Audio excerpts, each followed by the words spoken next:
Salam saudara terkasih dalam Kristus Yesus, kita jumpa lagi dalam renungan harian Embun pagi hari ini. Sebelum kita mendengarkan firman Tuhan, kita bersatu dalam doa. Damai sejahtera Allah yang melampaui segala akal dan pikiran, itulah yang memelihara hati dan pikiran dalam Kristus Yesus Tuhan. Amin. Saudara terkasih, firman Tuhan untuk kita dari Roma 2 ayat 5. Dalam bahasa Batak Angkola dikatakan demikian. Tapi harani jogal ni rohamu nasoramuba ditambah hodo rimas tu dirimu sendiri di hari-hari rimas dohot hapapatar ni uhuman ni debatana tigori. Dalam bahasa Indonesia, tapi oleh karena kerasnya hatimu yang tidak mau bertobat, engkau menimbun murka atas dirimu sendiri pada hari waktu mana murka dan hukuman Allah yang adil akan dinyatakan. Saudara terkasih dalam Kristus Yesus, sepanjang kita hidup sebenarnya adalah waktu anugerah yang diberikan Tuhan bagi kehidupan kita.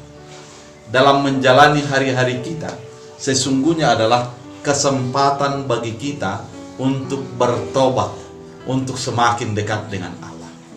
Ketika kita bangun hari ini, sesungguhnya Tuhan memberikan suatu hari lagi kesempatan bagi kita untuk merubah diri, untuk menjadi semakin dekat dengan Allah.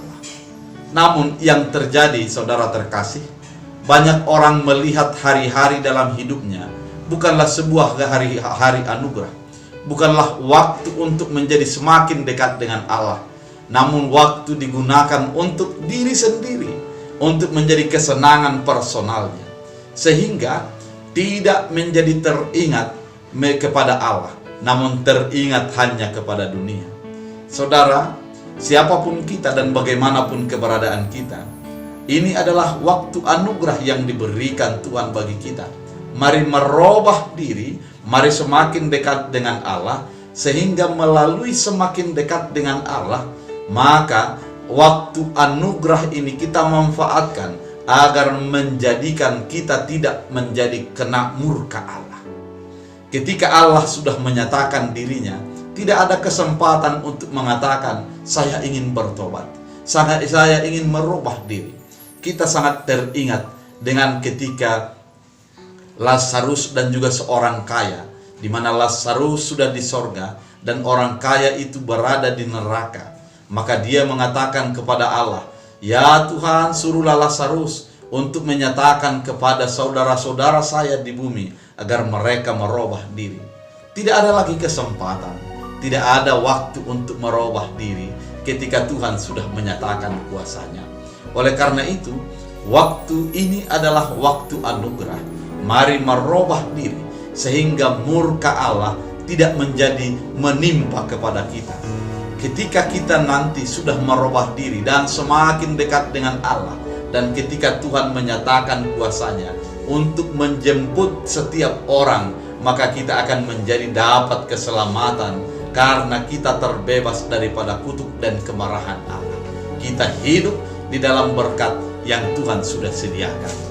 Saudara terkasih dalam Kristus Yesus, lihat betapa berharganya hari ini untuk keselamatan yang akan diberikan sampai selama-lamanya itu dalam kehidupan kita. Lihat bahwa hari ini merupakan hari anugerah yang Tuhan sediakan bagi kita. Oleh karena itu, hidupilah dan imanilah, berubah diri dah, semakin dekat dengan Allah, semakin akrab dengan Tuhan dalam kehidupan kita, agar Tuhan memberikan berkat anugerahnya kepada kita, menjauhkan kita daripada murka dan amarahnya. Kita hidup di dalam sukacita dan berkat yang Tuhan sediakan. Oleh karena itu, saudara terkasih dalam Kristus Yesus, mari hidup di dalam anugerah, keselamatan, dan merubah diri pada hari-hari yang Tuhan sudah berikan, sehingga kita hidup di dalam berkat-Nya. Tuhan Yesus memberkati, kita bersatu dalam doa. Terima kasih Tuhan, Tuhan mengingatkan kami agar kami hidup di dalam anugerah. Jadikan setiap hari yang kami jalani menjadi hari bertumbuh dalam iman, semakin dekat dengan Tuhan, dan kami merubah diri dari dunia kepada Allah, sehingga dengan demikian murka-Mu dan amarah jauh daripada kehidupan kami. Kami hidup menjadi dalam berkat dan keselamatan. Dalam Kristus Yesus Tuhan, kami berdoa dan mengucap syukur. Amin. Tuhan Yesus